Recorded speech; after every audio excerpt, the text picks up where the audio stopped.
A juíza Ludmila Lins Grillo, que é perseguida do sistema de poder, que tem a juristocracia como um desses poderes, agindo contra as liberdades e censurando os brasileiros, a juíza Ludmila Lins Grillo, que atuou exatamente em varas de execuções penais, disse que a prisão do deputado federal Daniel Silveira, pela segunda vez e em menos de 24 horas, voltando para a prisão, é mais uma vez um atentado contra a democracia, contra as instituições e contra as leis, e especialmente contra a própria Constituição Federal. A juíza Ludmila Lins Grillo fez essa declaração em suas redes sociais. Vamos acompanhar o que diz a juíza Ludmila Lins Grillo. Pessoal, hoje é dia 24 de dezembro de 2024. Eu não ia aparecer aqui no TV em Justiça.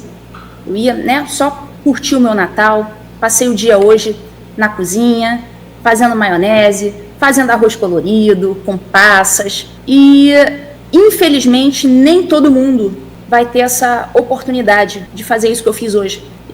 Embora eu tenha ficado fazendo isso, eu fiquei com o coração apertado o dia inteiro pensando no Daniel Silveira. Eu estava, não digo satisfeita com o que aconteceu com ele, estava um pouco mais aliviada, porque ele tinha recebido o livramento condicional, inclusive o último TV em Justiça foi sobre o livramento do Daniel Silveira, em que eu expliquei que aquilo ali não é uma liberdade de forma alguma, ele permanece preso ali no regime da prisão domiciliar, expliquei que aquilo ali não é uma liberdade, mas enfim, era um regime menos rigoroso do que ele estava até então, que era na colônia agrícola. Beleza, ia passar o Natal em casa e tudo bem. E hoje todo mundo foi surpreendido com a nova prisão do Daniel Silveira. E quando a gente foi ver o que aconteceu, a gente viu que o advogado justificou que o Daniel teve um problema de saúde, precisou se deslocar até um hospital, um posto médico, e por ele ter chegado depois do horário estabelecido para o retorno dele, de 10 da noite às 6 da manhã, salvo engano. Então ele teve essa crise renal, salvo engano, de noite, já depois do horário que ele deveria estar em casa, foi ao médico. Obviamente não dá para você ali requerer uma decisão judicial, você é uma emergência médica, você tem que ir e comunica depois. Ele foi ao médico e chegou em casa 2 da manhã. E hoje já saiu a decisão nova de prisão. Falei, mas peraí, então realmente colocaram um capanga ali do lado, na porta dele, para saber o horário que ele chega, o horário que ele sai. Isso aí, pessoal, eu fui juíza de execução penal durante muitos e muitos anos. Então o que eu estou falando aqui não é de orelhada. O que eu estou falando aqui não é de orelhada. Ninguém, rigorosamente ninguém, nem os homicidas, traficantes, nada, ninguém recebe esse tratamento. Ninguém tem um capanga parado ali na sua porta, anotando na cadernetinha os seus horários. Não existe isso, nem para os piores homicidas. Mas fizeram isso com o Daniel, inclusive no TV em Justiça eu cheguei até a cantar pedra. É capaz de botar um capanga lá na porta dele. Mas o que acontece é o seguinte, até onde eu sei, o Daniel, ele mora na zona rural. Eu não sei exatamente quanto tempo da casa dele até o centro da cidade, onde tem o hospital. Mas pela minha experiência de pessoa que andou por aí por zona rural por muitos anos, juíza de cidade pequena, da zona rural muitas vezes dá 30, 40 minutos até o centro da cidade. Então você para aí, de repente para abastecer, para comprar uma água, alguma coisa assim.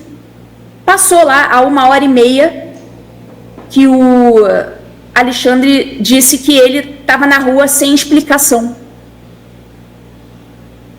O Alexandre chegou a dizer que ele saiu, ele foi atendido meia-noite e pouca e só chegou em casa às 2 da manhã. Você veja o preciosismo. Quer dizer, se ele é liberado em um determinado horário, aí de repente vai fazer alguma coisa, vai pegar um documento na recepção, aí vai comprar uma água ali na lanchonete, para abastecer, não sei o quê, pega a estrada, às vezes é uma estrada de terra, não sei. Eu, pelo menos, quando morava no interior, eu pegava muita estrada de terra. Eu tive que comprar um carro daqueles com tração nas 4 rodas. Não sei se é a situação dele, mas a gente sabe que para chegar muitas vezes nesses lugares rurais, a gente leva ali 30, 40 minutos, até mais. Não sei qual que é o caso dele. Mas o fato é o seguinte, não existe isso. Primeira coisa, tem 2 coisas aqui que eu queria falar. Primeira coisa, não existe isso de pedir autorização judicial para ir para uma emergência médica. Começa por aí. Emergência médica é emergência médica. Você não pode fazer um pedido, uma petição para ele apreciar daqui a 2 meses, se apreciar.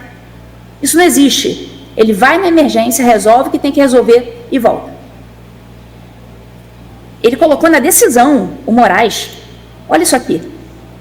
Logo em seu primeiro dia de livramento condicional, o sentenciado desrespeitou as condições impostas, porque no dia 22 somente retornou à sua residência às 2h10 da madrugada, ou seja, mais de 4 horas do horário limite fixado nas condições judiciais.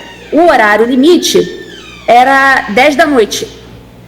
Só que ali, segundo o Daniel, segundo a defesa, era uma emergência médica. Então, isso aí não é cabível. Você vai, é atendido e depois você justifica. É assim que acontece. E ele falou, olha, o Moraes, o sentenciado, sem qualquer autorização judicial, teria estado em hospital no dia 21 de dezembro. Quer dizer, o Moraes está dizendo aqui que para uma emergência médica, o Daniel teria que fazer uma petição em juízo. Quer dizer, se o Daniel passa mal ali de madrugada, o Moraes vai estar ali de prontidão para apreciar a petição dele? É claro que não, né? Vai deixar morrer igual deixou o Clezão. É isso que vai acontecer. Então, nesses casos, o apenado, ele vai, faz o que tem que fazer e depois justifica para o juízo da execução. Que, inclusive, é o que diz na lei de execuções penais. Que eu vou colocar aqui para vocês verem que eu não estou mentindo. Isso não é delírio meu. Está escrito aqui, olha, artigo 118 da lei de execuções penais. A execução da pena fica sujeita à forma regressiva, ou seja, você pode regredir de regime, com a transferência para regimes mais rigorosos, ou seja, você pode ir do aberto para o semiaberto, do semiaberto para o fechado, você pode regredir, portanto, quando o condenado, 1, praticar fato definido como crime doloso ou falta grave. Nesse caso, o descumprimento das medidas cautelares impostas para o livramento condicional seriam aí seria considerado o descumprimento uma falta grave. Só que olha o que está escrito lá no parágrafo 2º, lá embaixo, coloquei de vermelho. Nas hipóteses do inciso 1, ou seja, quando houver essa falta grave, deverá ser ouvido previamente o condenado. Então, o que era para o Moraes ter feito? Primeiro, que não era para o Daniel estar preso coisíssima nenhuma. Só estou dizendo aqui, por amor ao debate, para vocês saberem o absurdo de tudo. Então, primeiro que não era para ele estar preso, não era para ele ter sofrido nada disso. Mas, enfim, vamos partir daqui. Tá, ele está preso, está cumprindo pena, está cumprindo medida cautelar. Era para ele ter sido intimado para justificar o que ocorreu. Aqui está dizendo, ó, ouvido previamente o condenado. Então, antes de dar a canetada, jogando o cara no calabouço novamente, era para ele ter intimado para explicações. Aí ele ia receber a explicação. Simples assim. Ele tinha que ser intimado previamente para se justificar e não sair tomando canetada assim. Não é prende e depois justifica. Não, primeiro intima para justificar e depois ele vai analisar aquela justificativa para saber se ela procede, se ela é razoável ou se ela não é razoável. Mas tudo isso aqui que eu estou falando, pessoal, é óbvio, eu sempre faço esse disclaimer. É claro que eu estou falando do direito e o Brasil não tem mais direito. Mas é meu dever aqui aparecer, prestar mais uma vez a minha solidariedade ao Daniel, à doutora Paola, esposa dele, e dizer que eles estão sendo torturados. O que está acontecendo com Daniel Silveira é crime de tortura. Inclusive, ontem mesmo à noite, coincidentemente, eu dei uma aula do meu clube do livro chamado Ponerologia, Psicopatas no Poder. Uma aula de 2 horas. Eu estou com esse livro na cabeça porque eu dei aula ontem à noite sobre ele. Aí, quando eu acordo, eu vejo essa decisão. A primeira coisa que eu fiz foi remeter meu pensamento ao livro. Porque tem todos os requisitos ali da psicopatia. O Brasil está nas mãos de psicopatas. Bom, eu, apesar de tudo que está acontecendo, desejo um bom Natal para vocês. Certamente eu vou ter um bom Natal hoje, graças a Deus. Deus me preservou disso. Hoje eu estou a salvo aqui na América. Mas milhares de pessoas não estão. E não é porque eu estou a salvo que eu fico tranquila.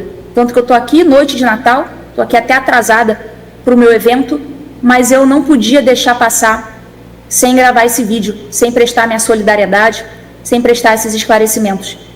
Bom, a vocês um bom Natal, apesar de tudo, e eu peço para que vocês rezem pelo Daniel, pela doutora Paola e pelo Brasil, para que Deus tenha misericórdia do nosso amigo Daniel Silveira e faça justiça quanto a Alexandre de Moraes.